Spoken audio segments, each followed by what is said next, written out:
you have 100% success rate of getting through everything you never thought you could. Doesn't mean it was easy, doesn't mean you liked it, doesn't mean it was fun, but you did it. Life is hard, and there's ways you can move through that. It's not about the thing, it's how you relate to the thing. Joree Rose is a licensed marriage and family therapist, meditation teacher, author, and podcast host of Journey Forward with Joree Rose. There's hardship, there's hurt, there's pain, there's disappointment, and there's a way for us to work through it if we choose to, rather than the blame game. There's a way to get unstuck. Stop ruminating about the past, to stop having fear and anxiety about the unknown future, to be here present. If you don't know what you want, how do you know how to get there? And if I only have ever been where I am, how do I even know what's possible? There's possibility in uncertainty. I had always asked myself the question, why don't people want to grow and change? Hello, everyone. This is Dr. Kasim Al-Mashat. I am so thrilled to share today's conversation with Joree Rose. We had crossed paths at a meditation retreat way back in 2012, and a lot has happened since. She's a licensed marriage and family therapist, mindfulness, meditation teacher, author, and podcast host of Journey Forward, with episodes ranging on topics in mindfulness, meditation, spirituality, relationships, healing, parenting, and has recently launched a podcast membership community, which we'll talk about. Joree has helped thousands of people to live happier, more fulfilling lives through living with greater awareness and compassion, allowing them to decrease their stress, anxiety, and shed unhealthy habits, patterns, and mindsets. We all have some of those. It can be helpful to work with those. So to learn more about Joree's work and get access to her freebies, you can visit her online at joreerose.com and follow her on Instagram at Joree Rose. But first, Joree, a warm welcome to you to the Pause to Elevate podcast. I am so happy to be here. Thank you so much for reconnecting with me after over a decade. That's wild. That's amazing. We were just chatting before we started recording, and the retreat we met at. I actually forgot the placement, but you're saying we were sitting close to each other. Even you were in front of me for a whole week. Yes, I sat meditating, staring at the back of your head. Well, what a treat it is to reconnect. And there's so many things I'd love to explore. You've really dove deeply into so much heartfelt work, and you have already made such a big contribution to so many people. So I wonder if we can begin with what really pulled or pushed you towards mindfulness and therapy yourself? Well, how much time do you have? The nutshell is when I was a kid, I always knew I wanted to be a therapist. It was something that fascinated me from early on, partly because I started dating my ex-husband when I was 13 years old. Oh, wow. Actually, we met at 13. I started dating just after I turned 14. And from that moment, I was always really curious about relationships and why some relationships worked and some didn't. And that was the beginning of my fascination with people. And I had come from a family in which there was a lot of trauma in my family of origin. And it's only more recently in my mid to late 40s that I really began to explore what those traumas really were and how it impacted. But I knew enough to know at a young age, life is hard and there's ways you can move through that. And for many instances, I saw that the role modeling to be survivor, and only later realize some of the perhaps dysfunction that maybe being just a survivor is not the healthiest way for us. But I was always curious. So I had a lot of life exposure, a lot of relationship challenges of what I saw around me. My parents divorced when I was about 3. My dad committed suicide when I was 10. So I lived a lot. I was mature from a young age. I was exposed to a lot, but I was not exposed to the healing part of it. And just that the hardship. Just the hardship. And then that's life and that's normal. And you survive and you live through it. And I was also very values driven, knowing that when I was a mom, one day Mm. I wanted to be able to be home with my girls, or the girls I hoped I had that I knew that I now have. I always wanted two daughters, and I've got two daughters. I'm so grateful. And I loved the idea that being a therapist would give me the freedom to be home as much as I wanted. So Mm. it was a very natural progression as far as my education. And the interesting thing is, I graduated college. I took only a semester off before going into graduate school, finished that, got my hours that I needed to be able to graduate. And in California, Mhm. where I live, you need 3,000 hours towards your licensure. Mhm. And I, at the time, I was about 23 years old. I Oh, was wow. young. Mm. I'm young for my grade. I graduated college in 3 years. I went right into graduate school. Oh, So wow. while I had had a lot of life experience in some capacities, I realized while going through those hours, I actually knew nothing. And I got halfway Mm. through the hours and I stopped, which was really, really a hard decision for me because I'd never quit anything in my life. Ah. I'm a go-getter. I'm motivated. I'm determined. I'm confident in who I am. So that fact that I got that far and stopped was kind of shocking for me, but I had to Mm. recognize it wasn't aligned in that moment. So that might have been my first moment of true self-awareness and self-compassion, to give myself the permission, after going through a private school education for my master's degree, to Wow. not pursue my license. I ended up getting pregnant a few months later and Mm. had my first daughter at 25, my second daughter at 28, and loved being a stay at home mom. Mm. And in my early 30s, I think my daughter, my youngest, was in kindergarten around this time. So I was maybe about 31, 32 years old. And I woke up one day and realized, how did I get here? I didn't remember making the conscious choices to be Mm. where I was, even though I was exactly where I thought I wanted to be. Mm. And what I was doing was just doing what was next, what was next. I thought, if only I get engaged, then I'll feel settled and happy. Once I'm married, then I'll feel fulfilled. Right. Once we have a house, and then like I said, I really wanted daughters. My ex-husband was one of two boys. His dad was one of two boys. His uncle had two boys. I'm like, Wow. I really wanted two girls. I got my two girls. And in my mind, there were no more nexts. And it Mm. was like, uh-oh, now what? Now what am I working for? There's no more nexts. Mm. And it kind of spiraled me into what I call my one-third life crisis, because I was way too young for it to be midlife. Not midlife, So one third. I was 32. So it was my third life, not my third one as if I had three. It was one Yeah, third. one third. Yeah, yeah. And I didn't know what to do with that. And I Mm. thought, wow, my life is going to be this small forever. I even had the thought of, whoever I know right now in this moment might be the only people I'll ever know. Like, because what would ever give me the reason to expand any of Mm. it? And that thought really scared me and overwhelmed me. So I got into therapy, and my very Like first, yourself, you mean? for myself, Yeah, yeah. yeah, yeah. And I'd been in therapy in and out earlier times as a kid and through, my dad's death, but I never really felt like it was significant in terms of what it offered me. Mm. And that very first session with my therapist, I was sitting on the couch and I had the thought, being in this room felt really aligned. And it Mm. gave me the idea to go back for my hours. Ah, and this is after how long again? After a I pause? had stopped, well, it was, over 6 years, and I know that for certain because in Wow. California, you have to complete them within 6 years, and so it meant I had to start over again. Oh, no way. So all the And hours you did didn't count anymore? You had to the st 1,500 hours, the only ones that counted were the 500 for my graduation, Oh, wow. so I had That's to a start lot of over again. hours. That's It's a yeah. lot of hours. Ooh. So I contacted my old supervisor, who I Mm. hadn't seen since my baby shower, like 6 years earlier. And I had previously worked in schools as a school counselor. It was a really efficient way to get hours quickly, was being Yeah. in schools. And this was January of 2011. Huh. And I thought I'd have to wait till September for the new school year to start. and I'd have to bide time until I could go back into a school. Well, this was the first of many, many, many, many serendipitous moments. Of course, she was happy to hear from me because we had had a great connection.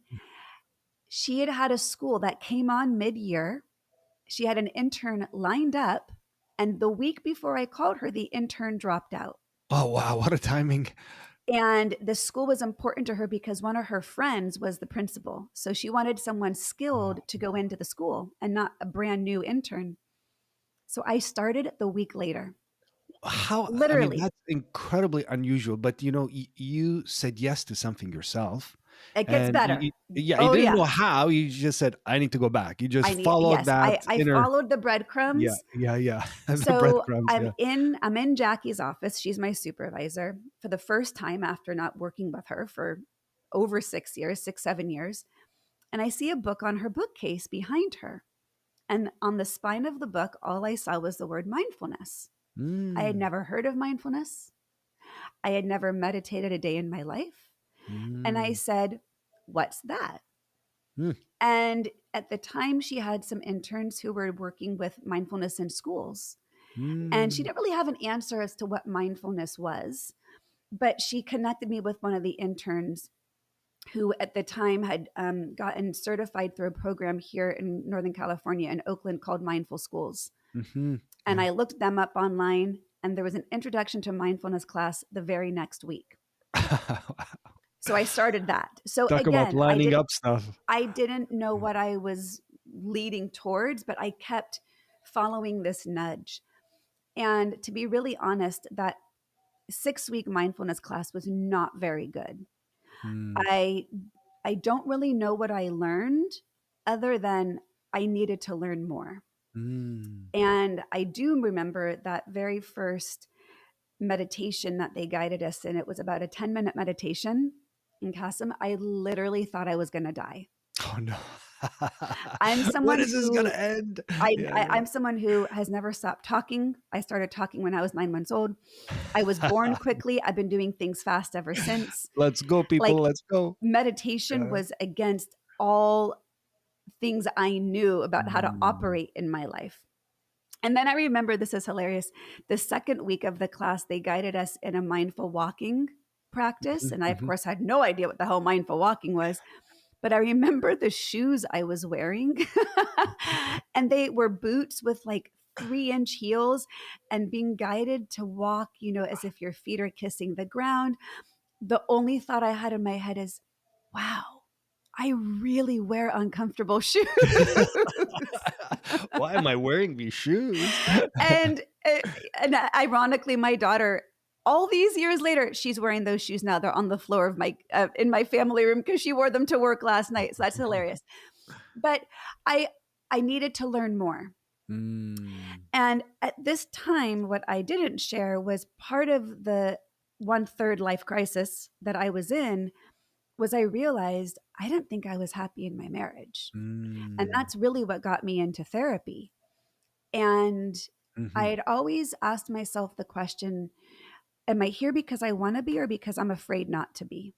Ah. And I was always Oh, what afraid a not to be question. there. Oh, was it? Am I I here because I wanna be, or I'm afraid? not to be. Wow.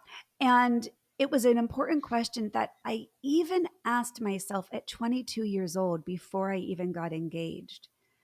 But Mm, to put that into context, because of all the tragedy and loss in my family, and mm. my mom's parents were killed in a car accident when my mom was 16, and she was the Oh, only survivor of the accident.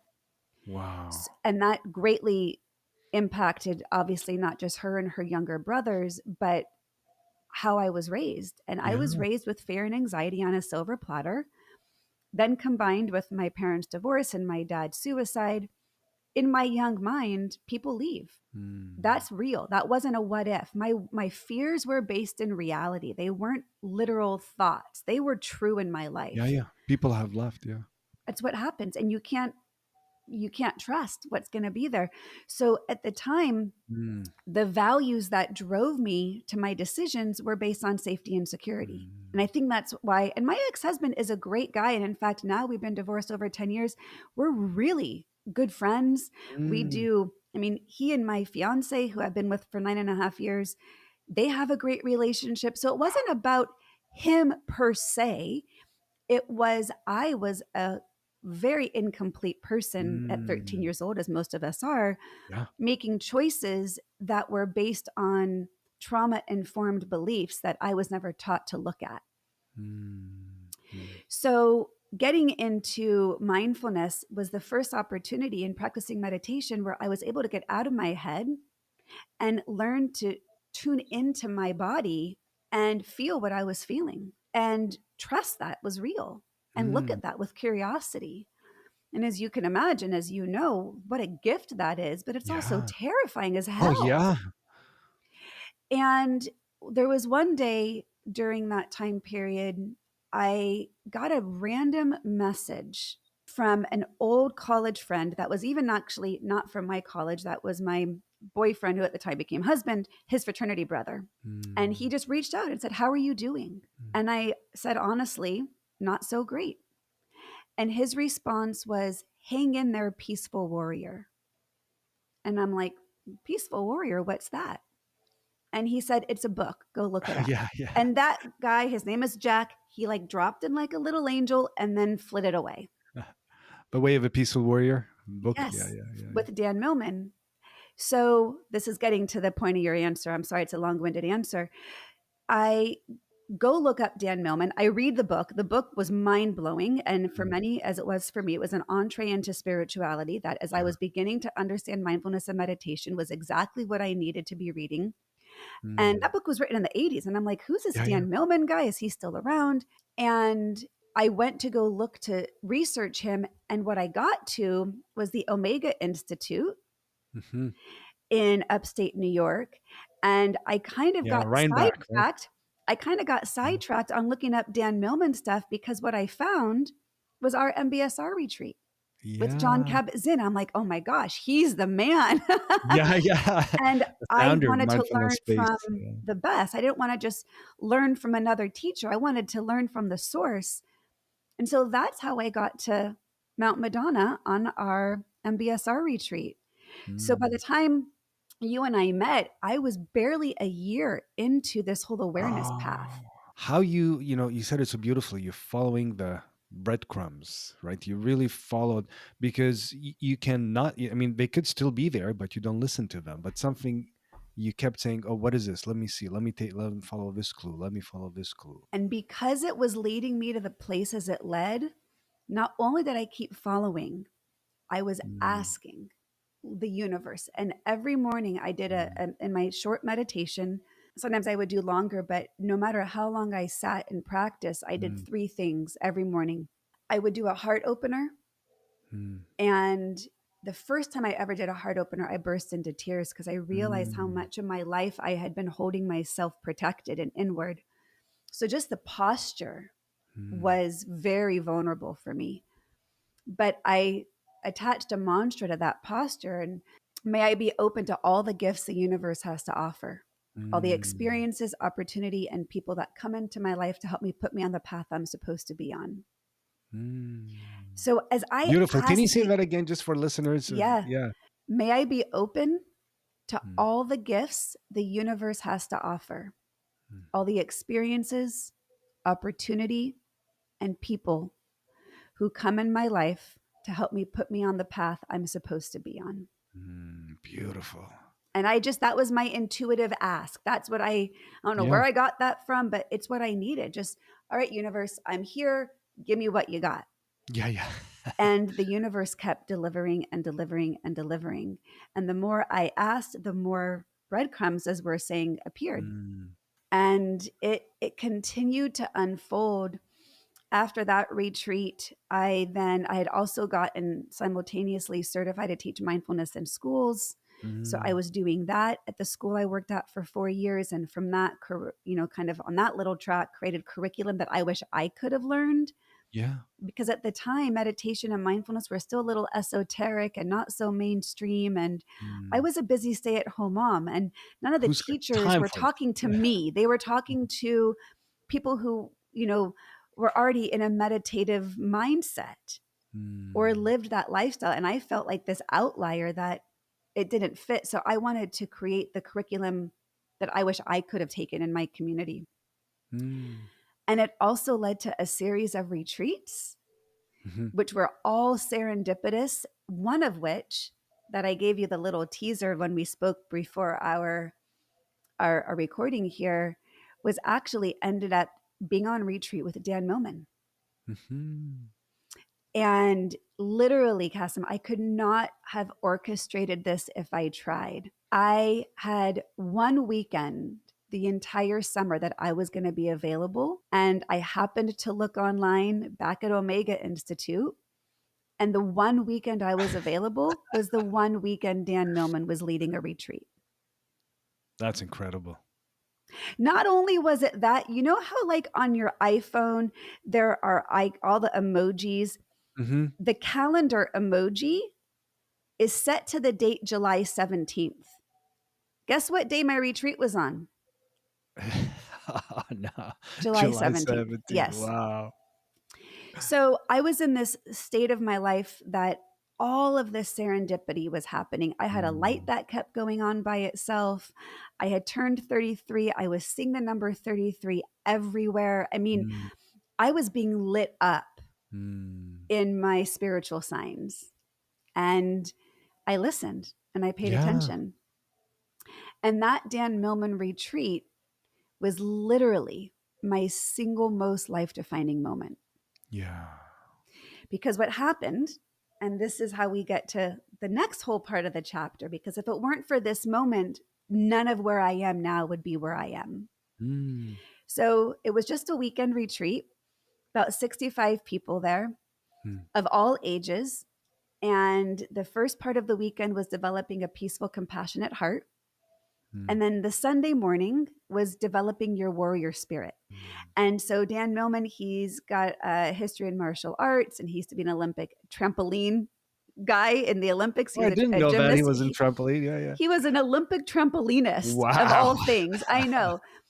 He opens up the retreat doing a handstand on a chair, one hand on the base of the chair, one hand on the No arm at the way. back of the chair. And he was like 73 years old at the time. What? He is the most humble, incredible, sprite little man. I adore. I've been on retreat with him 3 times in Mm. total, but this was the first one. So the warrior training was he taught us a martial arts routine, Mm. and then he puts it to music.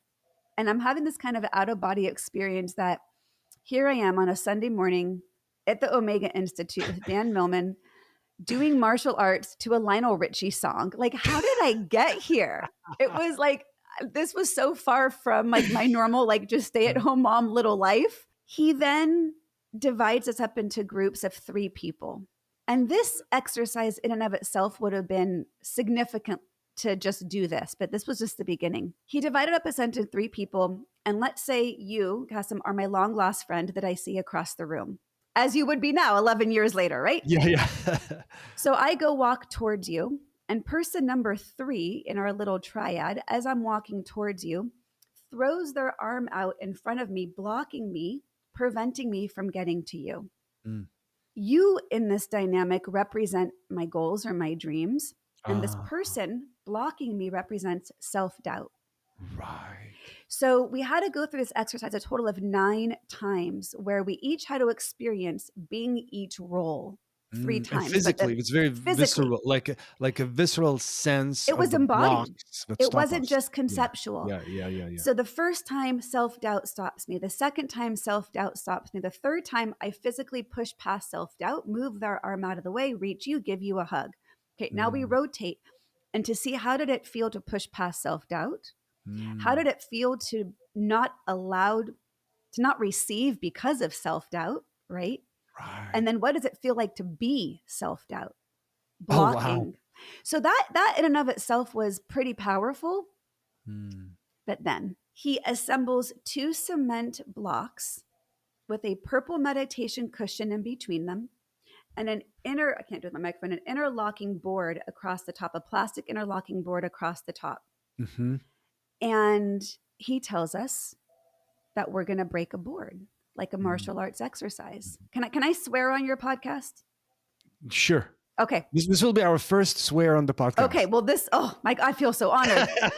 But I want to just be authentic in what went into my Yes. head. Yes. Because as he tells us that we have to break a board, the immediate thought I had was, I can't fucking break a board. Yeah. Yeah. And I'm like, there it is, self doubt. Oh. So Like a strong. it was immediate. Yeah. Yeah. Yeah.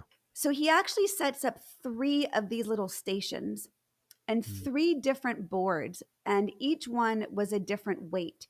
The middle one was the weight Huh. of a real piece of wood. If you were to do martial arts, what would be a real piece of wood? There was one lighter and then there was one heavier. And so he said, you have to choose which board you want to break. And oh, by the way, you only get one chance. At each board. Nope, just one board, but you only Oh, get to you try pick. once. Oh, so you pick one of the 3 and you do it once. You get one chance. Oh, wow. Okay. Meanwhile, you could imagine what my mind is Yeah. Which one do continuing I to pick? Then repeat. pick. Like, can I do this one? I can't do this. I can't do this. I can't do this. Mm. He then, before we all start, and this is a group of about 65 people, and we did it one at a time so we could all energetically support the person doing it. He said, so what's the goal here? And we're all like, duh, you just told us the goal is to break the board. He said, no, the goal is to hit the cushion. The board is Mm. simply in your way. The goal is to hit the cushion. He said, the Mm. board represents your obstacles and the cushion represents your goals and your dreams. And what are you looking at?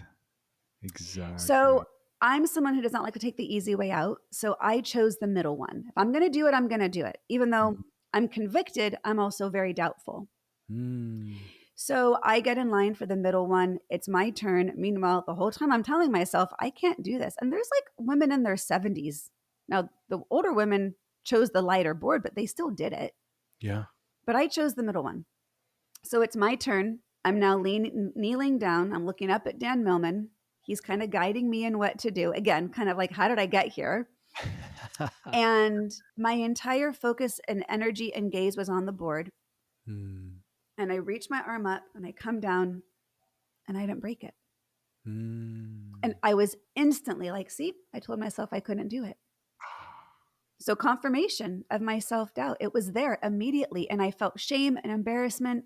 And I had to walk away when after everyone went, he said, okay, raise your hand if you did not break it. I was Mm. one of 6 people out of Oh, a wow. group of like 65. Mm. So my shame and embarrassment was strong. Yeah. Yeah. Yeah. And finally everybody goes. And he said, raise your hand again if you didn't break it. And Mm. I'm gonna give you one more try. Ah. So now, Oh, no, Kasim, no pressure at all. No pressure. here's the big question. I had to decide, was I going to go for the same board or go for the lighter one? Which do you Oh, think I chose? the same one, or maybe even the bigger one. I chose the same one. Same I'm one. like, if I'm going to do it, I'm going to Yeah. do it. I'm not taking the easy way out. I'm convicted with my choice. Yeah. So I'm now there again, Yeah. kneeling down in front of Dan Millman, and I realize I did 2 things wrong the first time. Mm.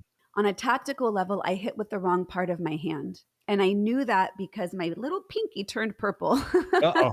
All the blood rushed to my pinky because I hit with my finger and not the meaty part of the side of my Yeah. palm. But more importantly, what I realized was my entire energy, focus, and gaze was on the board.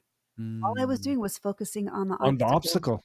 Yeah. So something shifted in me, and I moved my entire energy, focus, and gaze to the cushion. So looking beyond the obstacles. So this has so many metaphors I for all know, of us, right? for listeners. Like, wait a minute, look beyond the obstacle. And I took my deep breath Mm. and I'm looking up at Dan Millman and he's guiding me. And he actually said to me, when you do it, that's when you do it. Like commit to it. Like don't keep psyching yourself out. When you Yeah. do it, that's when you do it. I took my deep breath and as I exhaled on the way down, I came down and I broke the board. Ah. And I let out this huge whopping scream. Yeah. And in that moment, that single moment, I realized I need to get divorced. And I realized that Oh. I no longer could let self-doubt stop me. Mm. And it was it was life changing. I had recognized just how much self doubt had been present my entire life, my Ah, insecurity, my fears, my anxiety, all of it. And I feel like a large part of that was handed to me, like I said, on that silver platter of, being raised with a lot of trauma. yeah. Mm, And what I'm really proud of is I made the changes, because mm, how many of those 65 people broke the board, went back home to their everyday life, not doing anything different, saying, mm. wow, that was a really profound experience. Wow, that was amazing. I'm so proud of myself. That was so cool. Yeah, that was And then fun. Yeah. didn't do anything with it. Mm. But I did. That's dramatic change. And 18 months later, so that was in July of 2013. Mm. And my husband moved out September 2014. Wow. And I met the love of my life in December of 2015. Oh, wow. And in February of 2016, so not even 3 years later, I was on a flight to Costa Rica to go on retreat again with Dan Millman. It was my first international flight alone going somewhere. And I was full of so much pride that just less than 3 years earlier, I broke that board. And here I am on a Wow. flight. And how many people actually stepped into their power to create the change? What So a moment. that's the basis of kind of where I came from and where I expanded in every Mm, capacity. mm. Hello, everyone. I just wanted to quickly thank you for stopping by and watching this content. It truly means the world to me that you're interested in creating positive change. I also want to invite you to join our amazing community. I have free events online about mindfulness, mindfulness based stress reduction, laughter, as well as retreats that you can do from the comfort of your own home. And are you ready for this? Self paced program that you can do about mindfulness and stress reduction. So you can join the newsletter below to stay up to date on all these goodies. And if you haven't subscribed, go ahead and press that button. It really helps me to keep this content going and reach out to more guests. Thank you so much again, and may you continue enjoying watching this episode. And there's so many things to unpack there, but there's something about, sitting with oneself. You chose, when you were sharing earlier, one of the things you start doing is sitting in the morning. You named it as a heart opening practice, and doing your practice, and just this willingness to have an intention and to be with some discomfort, like sitting with Mm, ourselves is not always blissful. And that's a misconception with mindfulness, is like, yeah, how come I'm not blissed out? Well, that's not the objective. that's There's not an the goal. objective. There's It's no just to there's be no goal, present. Yeah, right? to be present with a certain friendliness, Yeah. kindness, compassion, and you've been doing that. It has been a Uh, constant practice that I continue to fall back on, to continue to engage in, to continue to rely on. And it has allowed me to have a framework from which to operate from, to mm, get out of my head and into my body, to stop ruminating about the past, to stop having fear and anxiety about the unknown future, to be here present. I, at another conference, saw John mm. Kabat-Zinn say, as long as you're breathing, there's more right with you than wrong with Yeah, you. yeah. Right. And one of my favorite quotes I tell clients is, you have 100% success rate of getting through everything you never thought you could. Mm, And doesn't mean it was easy, doesn't mean you liked it, doesn't mean it was fun, but you did it. that's right. And how did you draw upon that? And it's amazing because just to wrap up one last piece, that with the Mm, breaking the board story, I use those metaphors a lot with clients of mm. what's your board and what's your cushion. And Yeah. I love just the simplicity of that question. And what I find is a lot of the clients I work with are women who maybe at the tail end of raising kids, pre empty nesting, who likely have given much of their life over to their families, who don't know who they are and are Mm, feeling lost amongst their roles and are uncertain of where to begin. And for sometimes I hear the answer back, my board, right? My obstacle is that I don't know what my cushion is. And that Mm. stops us from moving forward in life. Right. But, here Because you I can't was. look beyond the obstacle. Well, and Yeah. if you don't know what you want, how do you know how to get there? And if I Yeah. only have ever been where I am, how do I even know what's possible? And that's Mm. where I have a lot of that humbled pride for trusting my own journey. Like, Mm. I took steps into the unknown. And this was actually a big mindset shift, too, that in order for me to truly like be okay with getting divorced, because like I said earlier, my entire Mm. value systems were based on safety and security. So Yeah. I was entering into the complete opposite of that by choice. Mm. And my mindset used to be that the future was scary. Mm. And that prevented me from ever stepping into it on my own. Yeah. But after this experience, I had the awareness that, well, I have the known and the unknown. And I'm telling myself that the unknown is bad because it's unknown, and therefore I deemed it scary. But in reality, I had the known, and in the known, I wasn't happy. I take that back. Mm. I was happy, but I wasn't fulfilled. I wasn't aligned. I had a Mm. beautiful life, and I don't want to give that discredit. I had everything that I thought I needed to be fulfilled. I had a lot of gratitude, which is why it felt selfish and existential to question that.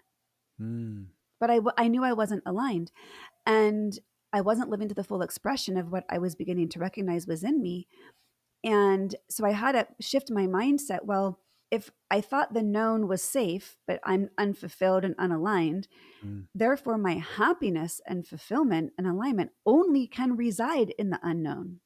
And Mm. I shifted from that being scary to, wow, that's actually kind of awesome Yeah. So because so I you get to kind of create that embraced uncertainty actually. Like a because 1,000%. yeah, so there's something that is really uncomfortable about uncertainty, and we often think, can I avoid it at all costs? But there's possibility in uncertainty. And to me, it was all of the possibility Mm. because I had the known, and the known was not giving me what I needed. Mm.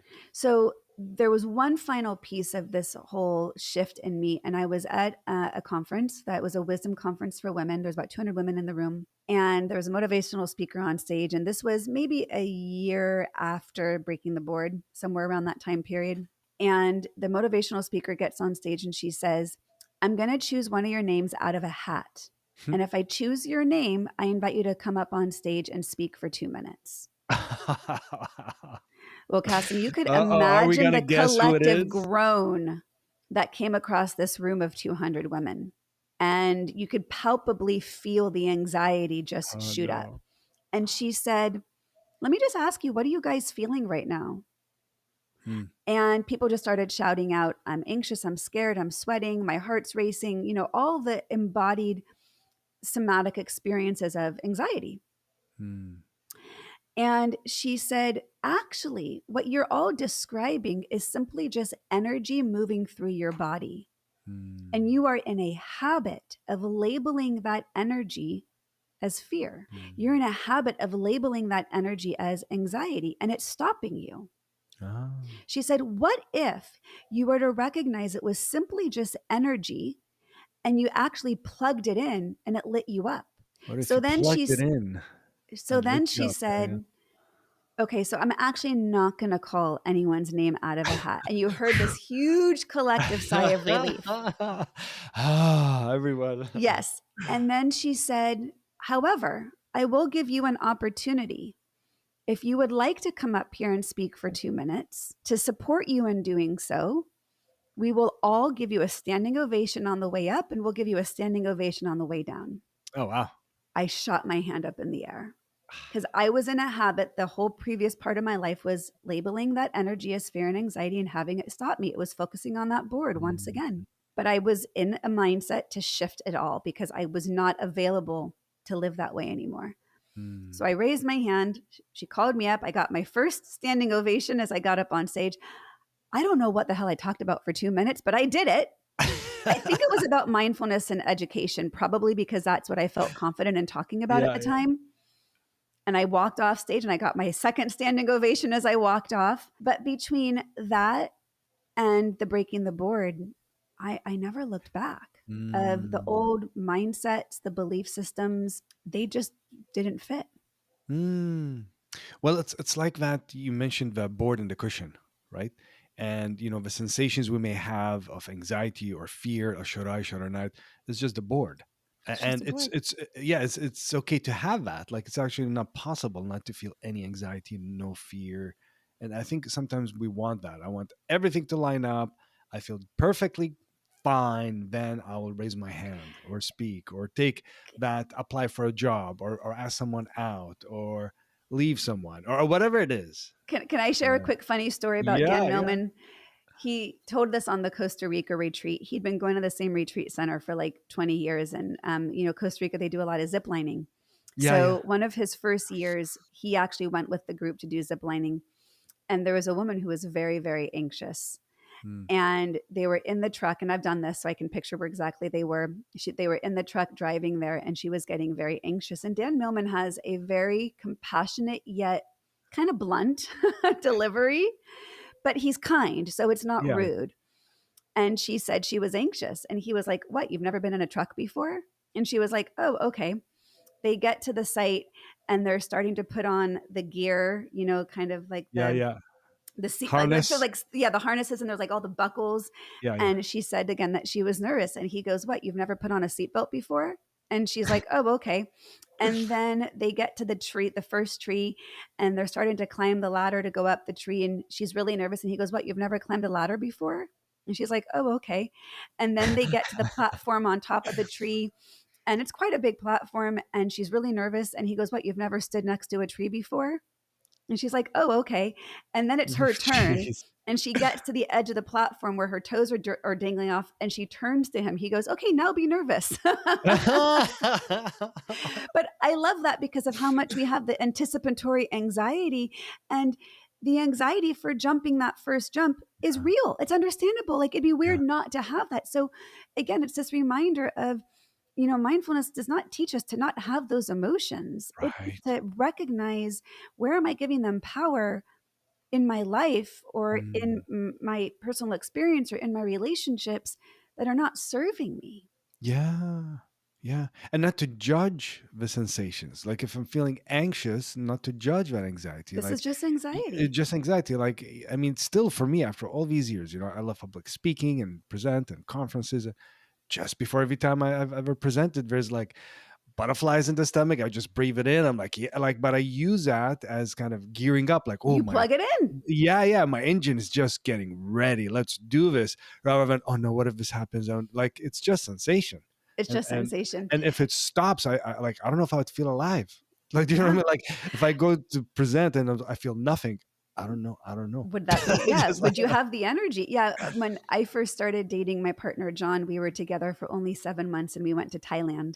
mm, And we're sitting in these Buddhist temples in Bangkok, and yeah. it's summer and it's hot. Oh, it's humid there. And I've been there. Oh, that's oh my very hot. goodness, Yeah, right? yeah. Like it's And sticky hot. he's had a long spiritual practice and meditation practice. So we're sitting in these Buddhist temples, and he sweats normally, pretty easily. So this was like really, and he just meditated on the sweat. And he's like, Yeah, "This is sweat. This is just what yeah, sweat feels like. This is the sensation of sweat." And I was like, yeah. what a way to engage in the moment with the discomfort by just naming it, Yes. observing it, right? But I love that story because it's like, well, no, sweat is uncomfortable. Yes. And it's how we relate to it, right? Yeah, it's here. Like I don't have to like it, but it's here. You It's what's actually here. remind me. I did a 6 month retreat in Burma, 6 month silent Wow. retreat. It was really intense in a forest monastery, Oh my and goodness. you know what? Hot. I've never experienced this type of heat. It was really hot, Suffocating. suffocate. Like it just feels like a block on the chest type of Yeah. heat, right? And no AC, and electricity comes and goes, so there isn't always a Oh my fan. gosh. So anyway, I think one of the monks could see it on my face. I was starting to get irritated, right? Like, eating a meal and I'm starving, and I'm just looking at the food, and sweat is dripping into my plate, like that Mm. type of heat. And then I must have looked annoyed or irritated. And the monk, everyone is in silence, right? And I'm just walking back from the dining hall to my little, like little tiny little room, right? Bungalow. And he walks towards me, and I was like, oh. And he comes right, and I'm like, is he? Oh yeah, he's coming to me. Okay, I have to slow down. So he comes right up to me, and he goes, "When you're hot, just be hot. When you're sweating, just sweat. Yeah. And he left, and I was like, "Are you kidding me, man? I want an AC right now." Yeah. Like I want a my shower brain. and a cold plunge. I was a cold plunge. I want to just like something cold. Yeah, and but that moment really taught me like I was really fighting it. I Yeah. was really resisting it. The more I was fighting it, the more I couldn't stand it. Yeah. And It's that resistance. that resistance, and it's again, it's about what you name is the board. I was over focusing on the board. Like this is the problem. This is the problem. This is the problem. Rather than I this is hate just it. I here. hate it. I hate it. I don't want it. I don't want it. I don't like it. I don't Right. like it. When we can just come into acceptance, okay, it just is what it is. It's just what it is. I don't have to like it, but we all have that. All the listeners It's too. Like we all have something. We don't have to like, but how can we be in it's it? this, just Yeah. this. It's just this. And Yeah. I think that's a confusing aspect of mindfulness, that people Yeah. think we are being dismissive of what is important to us by saying it's Right. just this. And it's actually deep wisdom to observe it from that mindset. Mm-hmm. And, I've often, as I've taught mindfulness for about 10 years now, I often will say, whether you're sitting in traffic or dealing with cancer, the tools are the same. Mm. And one another of my little catchphrases I always say is, it's not about the thing, it's how you relate to the thing. Yeah. I want Yeah. to do a TEDx talk one day, and that's what I want the title to be, is it's not about Yes. the thing, it's how you relate to the thing. Because it's been the most pervasive experience of mine, where my biggest growth has come from, is when I shift how I relate to it, shifts my entire experience. I would Mm. not be where I am now had I not learned to shift differently to my mindset, shift differently from my self-doubt, shift out of dynamics and family of origin traumas that were holding me Yeah. back and were unhealthy, and how I've been able to continue to enact that, and to be a black sheep in my family, and to be a Mm. breaker of patterns, and to be a whistleblower, and to call out, Mm. this is not working, and Yeah. to be okay with the wrath that comes with, of the effect of not being liked for calling out the patterns. Mm. And So with you mean with whether it's family, friend, or people you're like, is that what you mean? Like calling out something you're seeing, and like, oh, I don't like. well, yeah, and in doing all this work on myself for so long, and kind of bringing it to present moment, and what does it look like to continue to enact, Mm. drawing what feels like aligned action for myself. And Mm. how many of us get stuck in patterns that are based in systems that are not healthy or functioning well, or rooted in trauma, or rooted in Mm. abuse, or rooted in fear or anxiety or addiction, whatever it is. And we stay there because it's familiar, it's habit, it's easy, because we know Right. what to do, even if we don't like it. So, my courage from all those years ago, I've had to continue to build that muscle, to stand in my authenticity, to stand in my vantage point, and to say, I want to choose to engage in a path that feels healthy and aligned and connected and Mm. authentic. And if there's trauma, let's face it. Let's talk about it. Let's deal with it. Yeah. Let's go there. And not everyone's available for that. Right. And so, what do you do when you are not available to go backwards, and your forward movement? My brand is called Journey Forward. When your journey forward is very threatening to the status quo and Mm. into the systems that are in place by you not growing and not changing. Mm. My marriage is one. My husband didn't have a desire to grow. I did. That was at the root of it. I wanted to grow. Right. He didn't. It wasn't because he was a bad guy or we had a bad marriage. I needed to be on a different path. Yeah.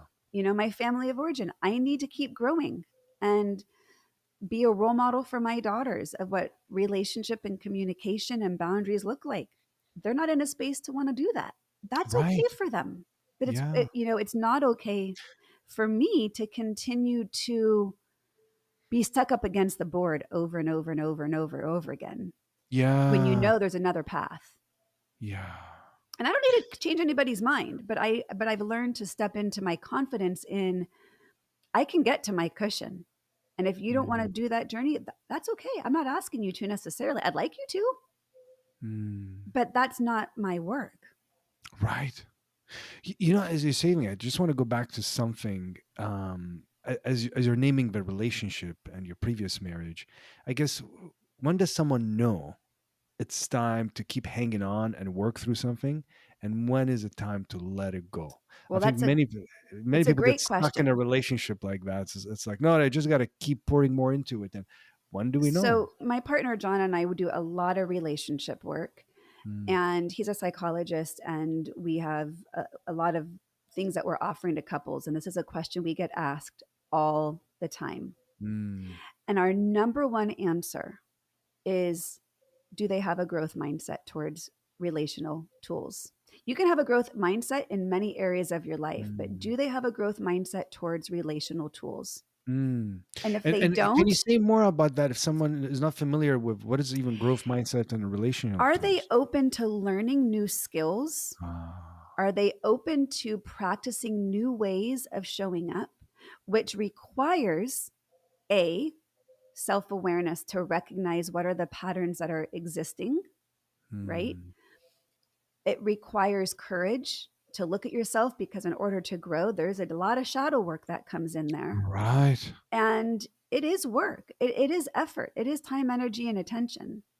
Mm, It's relational skills and tools are not just about how to be better communicators.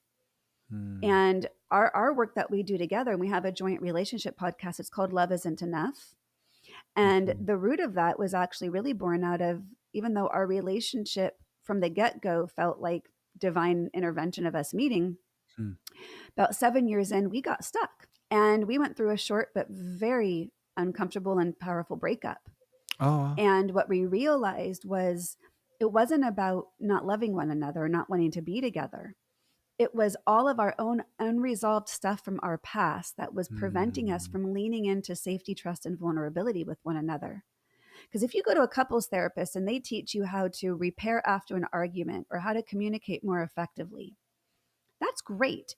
But if yeah, you've got anything standing in the way, preventing you from accessing those tools, the best relational tools aren't going to matter if you can't access them because of yeah. They're whatever gonna be came up sitting from on the your table. past, Yeah. right?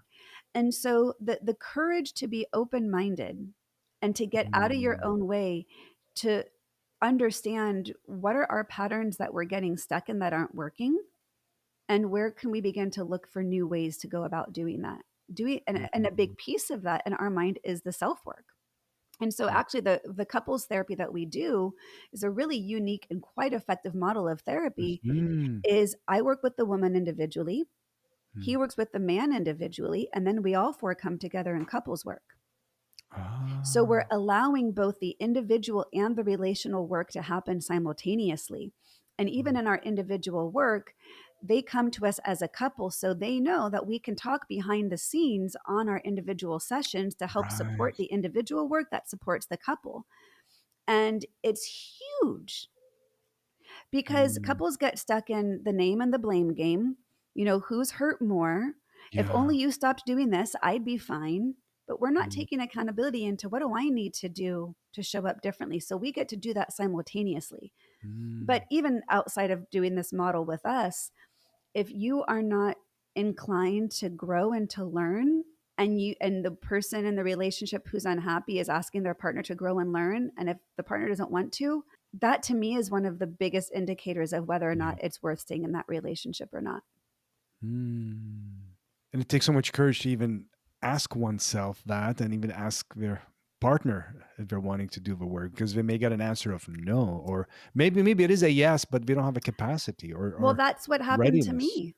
When I Yeah. went to couples therapy with my husband, we went to 3 different couples therapists. Mm, And the first one, he said, you guys were like this because we grew up together, right? And we were best friends for, our high school and college years. yeah. And he said, you guys were like this. And then he said, I started to do this and I started to grow. And he Mm, turned to my husband and said, if you don't do a little bit of this with her, she's going to be gone. And he was like, this is me, love me for me. And the guy's like, that's great. And if you don't grow a little bit with her, and he repeated that like 3 times. And my husband had no desire to do any of that growth. yeah. And to some extent, I don't blame him for that. That wasn't his path. That wasn't what he was Mm, inclined to do. And it came at a big cost. And we all can look back now and say, and he says this all the time to the point where my kids, we kind of laugh at it. this is He your says it. ex? Yeah. Yeah. He'll say, we're exactly where we're all supposed to be. And it also takes courage to recognize that we had to divorce to be able to get to each of us being where we were meant to be. And Mm. it's amazing. I mean, he and I were together 23 years. And soon after he met my partner, John, he said to me, I'm so grateful you found him. He's exactly who you said you always wanted. And that just wasn't me. Wow. And he said that to me probably at least a half a dozen times over the past 9 years. And he means it. And that takes a lot of Mm. courage to actually mean that for someone Yeah. who hurt you by not wanting to stay married. And that's courageous, right? But he's exactly in the kind of relationship he's supposed to be in. I am Yeah. exactly in the kind of relationship I dreamt of always being in. And it all started with, the courage to look at myself and sit with myself. Yeah.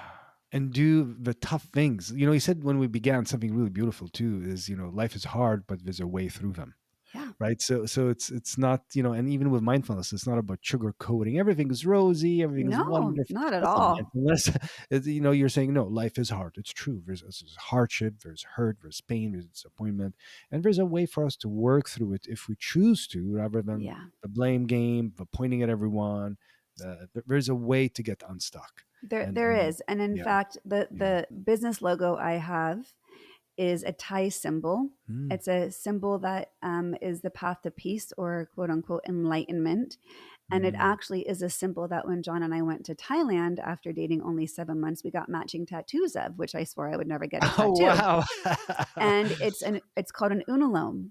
Mm. And an unalome is a spiral, and then it has a line coming out of it. And the line coming out of the spiral has some undulations, and the higher it goes, it gets more straight, but it's never perfectly a straight line.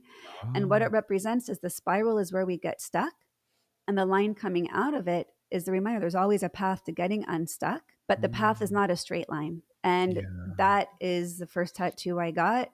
And I've had it for a business logo before that because that is the symbol that I live by. Mm, mm. And not I everyone wants to get unstuck. And It can be comfortable actually in its weird well, way. it's hard to let go of our narrative, right? Yeah, Getting unstuck might have natural attrition of people in our life. yeah. Getting unstuck means redefining who you are versus how you've always been. It Mm, might be from being the victim to being the hero of your own mm. story, but maybe you get validated for being the victim and you don't know how to take Right. accountability. So there's a whole bunch of reasons. Yeah, and you may have to put, something we talked about too, boundaries. Like Oh yeah, boundaries, they're so tough to I put. have a podcast episode coming out soon in which I talk about why don't people want to grow and change. Yeah, There's a whole lot of reasons why it'd be easier not to, yeah. but being on this side of it, wow, it's a lot more rich over here Yes, and yes. expansive and abundant and aligned. I choose to be over here. Yeah, yeah. You've tasted it because you went through it, right? You Yeah, went through that board, so to speak, and you continue. I mean, I I, continue I to. think It sometimes wasn't the a one and done. misconception, I think the misconception is okay. Just do one thing, do one counseling, take one mindfulness thing, and life is No, all it's an resolved. ongoing practice. It's ongoing. Got to keep going. Got to keep going. Got to keep going. Yeah. It's like exercise. You don't Yeah, of just course. do it once and it's over. To be healthy, Yeah. you got to keep growing. You got to What I maintain. often will say with mindfulness and meditation, mindfulness, meditation's like going to the gym and doing your bicep curls, and mindfulness is having the strength to have strong muscles in your everyday life. But Mm, I also give the example of if I wanted to go run a marathon tomorrow, I wouldn't be able to go run a marathon tomorrow, even though I physically know how to run. I would yeah. have to train my body to do something in a different way. And I couldn't just sit home on my couch and visualize myself running. I'd have to do that experience dependent, right? To get that Right. neuroplasticity to go do something I physically know how to do. Like we all know how to sit and breathe, but are we doing it with intention? Are we doing it with an intention for alignment, for acceptance, for Mm, observing, for presence, for compassion? Or are we doing it mm. to check off a box on our to-do list to Right. say I got it done, right? You just Like gotta, there's yeah, yeah. Yeah. yeah, It's the approach. So it's not a to-do thing. Yeah, no. totally. Yeah. I think, meditation technically is something we can add to our to-do list. I can sit today, right? I can cross that off on Mm, my list. I sat today. mm. Mindfulness is a way of being. That's not something on our to-do list. That's on our Yeah. to-be list. Who do I want to be in the world? And it requires a connection. I mean, mindfulness is all about connection to ourselves, to our surrounding, to the Yeah. moment. Yeah. I just want to go back to something, and just ask you one more thing. I know we're getting close to the end, but I Yes. just want to ask you, boundaries is something that I know I struggled with for a long time. I still have to be very conscious of boundaries.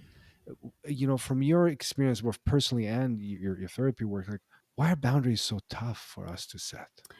I love this question, Kasim, Mm, because it's one I have often with clients. And I think we have a fear of boundaries because I think we view boundaries as a stop sign.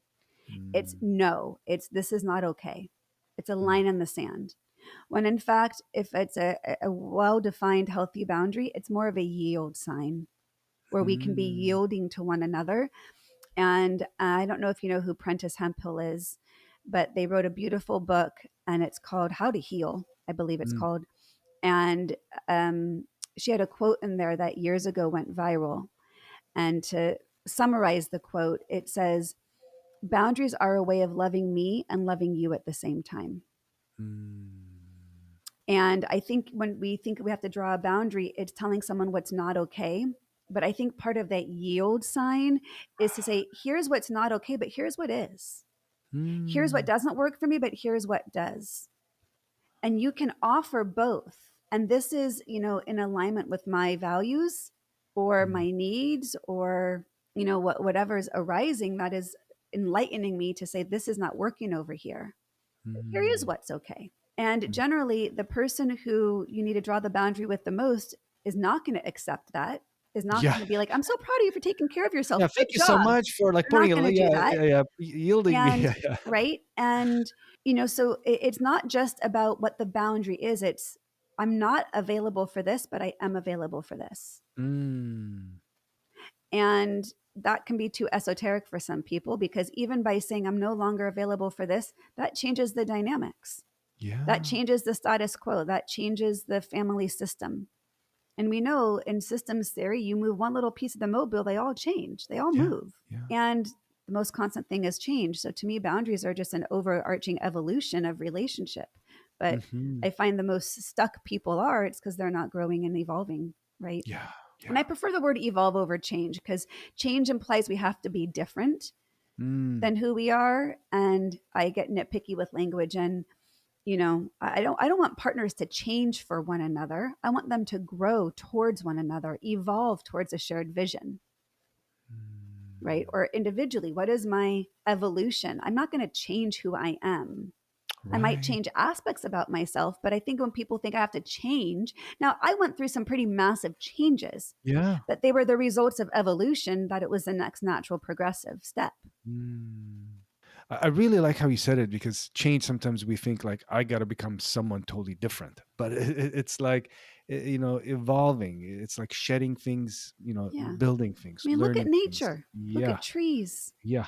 They grow, they evolve, Yeah. they let go of what is dead and what doesn't work. The tree does not sit there and lament over dropping the branch that got dried out. Yeah. It's not like, what's wrong with me? This branch got all. The tree's not doing that. Yeah. They're recognizing I need to let that go so I can create the space for something else beautiful to bloom. And over time, what a And it's beautiful going to take a metaphor. long time. Over It time, like, took, and it's not suddenly like, trees full of leaves or flowers, and then suddenly boom, it's like no. slowly blooming, slowly Yeah. changing. Yeah, how beautiful. Thank you for sharing that. It's Oh, really you're so welcome. helpful, this approach. This has been so enjoyable, but I want to ask you one more thing. I know we're at the end of our time.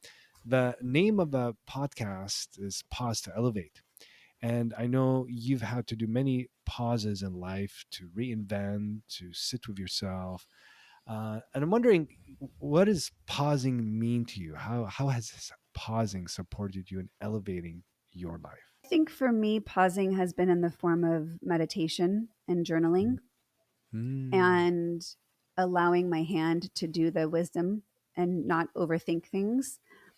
And the example that comes to mind as you asked that question was during the short breakup that John and I had, it was just about mhm, 2 years ago. It was devastating and it broke me. It cracked me wide open. And my pause to not be reactive, to not be mhm, over attached to why did this happen. My ability to pause was to lean into my spiritual faith Mm. And I asked myself two questions, and that helped me pause in Mm. any reactivity that I wanted to just scream and cry and get mad and angry and all the things. And my pause was, how would I respond differently if I knew this was all in divine timing? Mm. And how would I respond differently if I knew this was in service to my highest self? Oh, wow. What a powerful question. Can you say those again? This is powerful questions for all of us to contemplate and journal. How would I respond differently if I Mm. knew that what was happening right now was all in divine timing? Mm. Meaning, maybe this was supposed to happen. I didn't Mm. see it. I didn't control it. I don't like it. In fact, I hate it. This is the worst thing I could have ever thought. And what if this was all the way it was supposed to play out? For some reason, I don't know yet. Mm. So, how would I respond differently if it was all in divine timing? And how would I respond differently if I knew this was in service to my highest self? What am I Mm. here to learn? Why am Wow. I going? Not why from a question of judgment and resistance, but why from a question of curiosity? Because why can really be a judgmental question. Right. Like, But what's I'm wrong? talking Yeah. about why from compassion and curiosity. What am I here to learn from this? What if this was what my highest self needed to go through to get to the next iteration of my life? And when I Mm. asked myself those two questions, it allowed me to have much greater non-attachment to the relationship and to John per se, because I Mm. trusted the outcome was supposed to be where I was supposed to be. Well, it worked out in my ego desires of being back together. And it's also been the most incredible growth and evolving we've done as a relationship. And now we're Mm. in service and giving that back to other couples of how to go through that. But that was my pause. What a gem of a reflection question that you just offered us. Thank you. That's a truly gem of a question, both of them to sit with, reflect on. And journaling is really powerful. It's been something that has helped me since I was a teen. Journaling, I encourage my clients as well. And if someone hasn't journaled, maybe consider journaling. Well, it gets us out of our emotional It's brain. yeah, it's really simple. Like sometimes people overcomplicate it. Just get a book, make sure you put it somewhere confidential that's just for you to Yeah. see, and you can just write one page, you can write paragraph, Yeah. you can write for an hour, it doesn't matter, it could be two Right. minutes Yeah, Yeah. beautiful. So how can I know I mentioned when we began how people can find you? What would you like to share about what's coming up for you? I know you're building a community through your Yeah. podcast, and how people So can the find best you way to there. find me is my website, joreerose.com. It's Mhm. JoreeRose. And or on Instagram by the same handle, Joree Rose. That's where you'll get access to all the things. My Mhm. podcast is Journey Forward with Joree Rose. I'm creating a membership out of the podcast. So think of it like part masterclass series, part podcast, where the members get a weekly meditation. They get handouts related to that episode to be able to go from passive listening to active learning and integration of the tools. And Mm. then I do a live monthly training based on that month's theme. So all the episodes in the Mm. month are themed. So that is just launched, and I've got a handful of women in there already after the first week. So I'm thrilled. And also, if you're interested in any of the relationship work, the website is loveisn'tenough.net. And that's where you'll find John and I do a year-long masterclass series. You can sign up for each month individual Ah, or for the so year. that's online, That's the online. yeah, yeah, yeah. And we also have a podcast called Love Isn't Enough. Mhm. And we do couples coaching as well. So whether it's individual work or couples work, those are the two resources, joreerose.com and loveisn'tenough.net. Beautiful. Like truly a wealth of knowledge and contribution and service to humanity. Really, it's Thank you. what a treat to share this conversation with you. Truly, a true blessing to reconnect. And actually, I look forward to more conversations. Yes, I On would or off love that. podcast. Thank you so much for your time and wisdom. And I want to also thank all the listeners for listening and watching. If you're watching on YouTube, and if you found this useful and helpful, please feel free not only to share, but tell a friend, tell someone, oh, listen to this podcast. And if you haven't subscribed, please do so too. It really helps me to continue doing this work. Thank you. And may your moments be filled with ease, and may you be present in as many of them. Hmm. Thank you so much for having me. Thank you. Hello there, and thank you so much for stopping by this channel. I hope you find this content useful, and if you do, feel free to hit that subscribe button. It will really help me to reach to more people and keep this content going. Here we are journeying together, and let's see where this takes us.